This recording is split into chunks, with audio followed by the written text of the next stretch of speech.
this flight. It took me at least 2 or 3 months to be able to sleep through the night again. This is such a PTSD sort of thing, distracted thinking.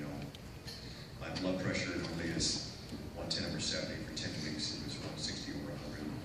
My pulse is normally 60. For 10 weeks it was 100 24/7. So it took a while just to get over this intense experience. We have time for one more question, I think.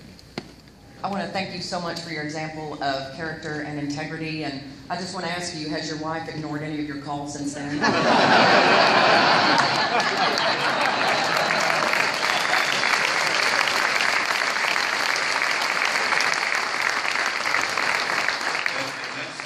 a perfect way to finish.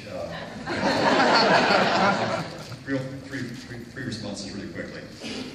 First of all, being this acclaimed person doesn't get you much past the threshold of your door at home.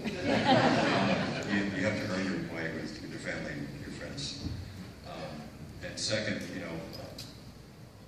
think very soon after this, my wife was in a retail store, and some woman recognized her, came up to her and said the usual thing, and here I go, I'll try to do it as well as she can. You're so lucky to be married to such an American hero.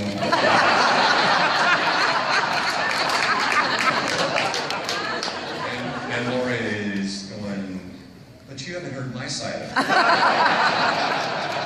And then the third response is, 5 days after the flight, at the inaugural ball, the night of the inauguration, President Obama and his wife were very gracious and generous with their time. Spent about 15 minutes with us, the crew and the families, behind the scenes at the inaugural ball. And at one point, the president turned to my wife, Lori, and said, "You must be very proud." And she said, "Yes, Mr. President." And then he said, "You're not letting all this attention go to his head, are you?"